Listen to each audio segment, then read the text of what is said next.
Selamat pagi, shalom, kekasih-kekasih Tuhan. Renungan singkat firman Allah pada pagi hari ini adalah janganlah kita dihinggapi roh pasif dan roh kritik. Kita akan membaca Injil Matius pasal yang ke-11, ayat yang ke-16 dan 17 sebagai berikut. Dengan apakah akan kuumpamakan angkatan ini? Mereka itu seumpama anak-anak yang duduk di pasar dan berseru kepada teman-temannya, "Kami meniup seruling bagimu, tetapi kamu tidak menari. Kami menyanyikan kidung duka, tetapi kamu tidak berkabung." Nah, di sini Tuhan Yesus mengumpamakan apa yang terjadi dalam generasi ini, ya generasi kita ini juga, generasi akhir zaman. Yaitu seringkali orang-orang Kristen itu seperti anak-anak kecil yang berada di pasar. Dan mereka mengajak teman-temannya untuk bermain. Mereka sudah meniup seruling. Ini menggambarkan permainan anak-anak kecil di mana sedang terjadi pernikahan. Mempelai laki datang dan kemudian disambut dengan seruling, dengan tari-tarian dan nyanyian.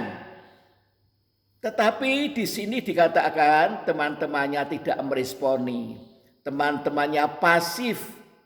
Mereka lebih tertarik kepada pasar, kepada kesibukan dan keramaian dunia. Kemudian mereka sekarang ganti permainan. Mereka menyanyikan kidung duka, tetapi teman-temannya juga tidak berkabung. Ini permainan seolah-olah terjadi kematian. Mayat sedang diusung akan dikuburkan di tempat pemakaman. Mestinya pada waktu itu pengiring-pengiring mengiringkan sambil menyanyikan kidung duka. Nah, ini permainan ya, tetapi teman-temannya juga tidak meresponi. Mereka pasif. Mereka lebih tertarik kepada keramaian dan kesibukan pasar atau keramaian dan kesibukan dunia, mencari kekayaan. Demikianlah yang terjadi pada hari-hari terakhir ini. Hamba-hamba Tuhan memberitakan firman Allah. Firman Allah tentang kedatangan Yesus yang kedua kali sebagai mempelai pria surgawi yang akan menjemput gerejanya yang disempurnakan atau anak sulung Allah, dijemput sebagai mempelai perempuan Kristus untuk dibawa masuk dalam pesta nikah anak domba Allah. Tetapi juga tidak ada respon. Apapun isi firman Allah yang disampaikan, tidak ada respon. Mereka pasif. Sebab apa? Sebab hatinya lebih tertarik kepada keramaian dan kesibukan dunia di dalam kiprahnya mengumpulkan kekayaan. Ya, hatinya lebih tertarik kepada perkara-perkara alamiah, perkara-perkara daging, kekayaan dan sebagainya, sehingga tidak ada tempat bagi firman Tuhan. Apapun berita firman Allah itu disikapi dengan tidak ada respon, dengan pasif. Nah, ini berbahaya sebab roh pasif ini adalah kiriman dari Lucifer, dan roh pasif ini akan disertai dengan roh kritik. Ya, kita akan membaca ayat yang ke-18. Karena Yohanes datang, ia tidak makan dan tidak minum, dan mereka berkata, ia kerasukan setan. Inilah Yohanes Pembaptis. Haleluya, telah muncul di Israel, dipakai oleh Tuhan untuk melempangkan jalan Tuhan, kedatangan Yesus Kristus sebagai Mesias. Yohanes Pembaptis banyak berdoa dan berpuasa, tidak makan dan tidak minum. Tetapi orang-orang Yahudi menganggapnya, oh dia itu kerasukan setan, dia itu nabi palsu ya. Nabi yang benar, hamba Tuhan yang benar dituduh menjadi hamba Tuhan yang palsu, yang sesat ya.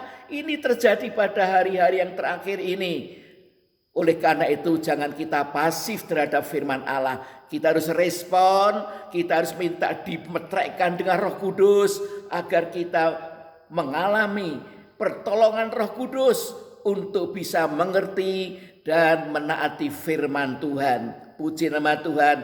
Kemudian dikatakan haleluya ayat 19, kemudian anak manusia yaitu Yesus datang, ia makan dan minum. Dan mereka berkata, lihatlah ia seorang pelahap dan peminum, sahabat pemungut cukai dan orang berdosa.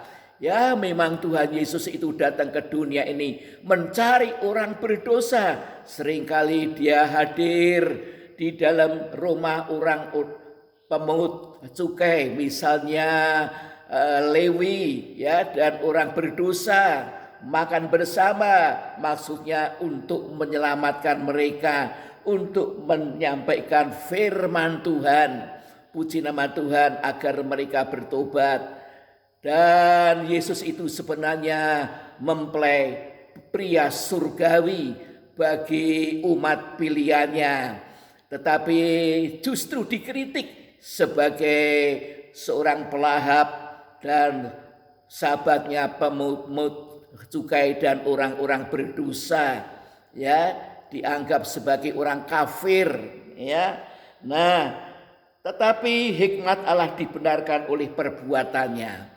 Kalau kita melihat segala perbuatannya Yohanes Pembaptis, perbuatannya Yesus, tidak ada yang salah, semua benar, semua kudus, tetapi tetap dikritik oleh orang-orang Yahudi. Mereka pasif, tetapi mereka aktif dalam mengkritik siapapun hamba Tuhan. Bahkan Yesus sendiri dikritik. Inilah keadaan akhir zaman. Ya, sebab itu mari kita minta dipenuhkan dengan Roh Kudus, minta dimeteraikan dengan Roh Kudus.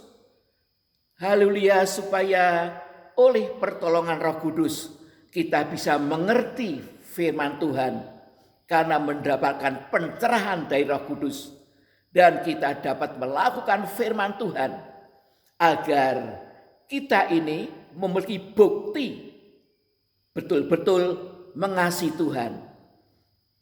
Anak Tuhan yang mengasihi Tuhan tidak bersikap pasif, tapi bersikap aktif. Rohnya itu aktif. Rohnya itu bernyala-nyala untuk mengasihi Tuhan, untuk melakukan firman Tuhan. Dan untuk itu kita perlu dimeteraikan dengan Roh Kudus. Artinya dipenuhkan dengan Roh Kudus. Oleh sebab itu, mencari kepenuhan Roh Kudus adalah tugas istimewa bagi kita anak-anak Tuhan. Setiap hari berdoalah, oh Tuhan, penuhkan aku dengan Roh-Mu ya Tuhan.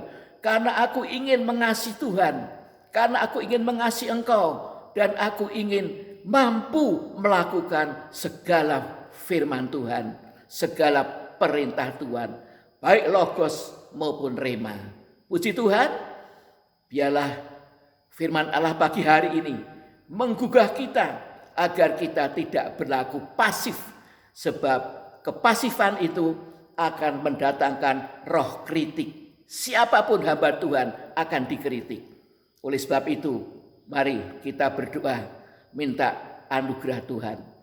Bapa yang di surga, Tuhan Yesus Kristus, haleluya, pada pagi hari ini Engkau mengingatkan kami agar kami jangan bersikap pasif terhadap firman-Mu ya Tuhan, tetapi kami harus proaktif ya Tuhan, harus memiliki roh yang bernyala-nyala untuk mengasihi Tuhan, untuk menaati firman Tuhan.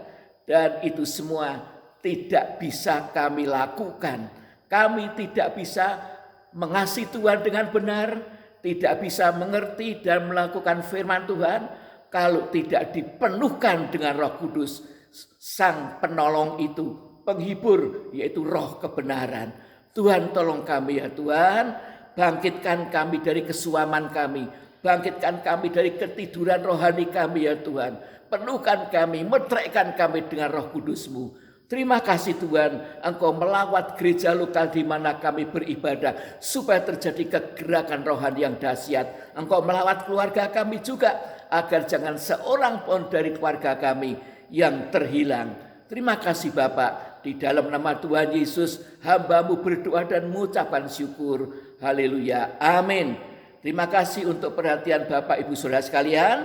Tuhan Yesus memberkati.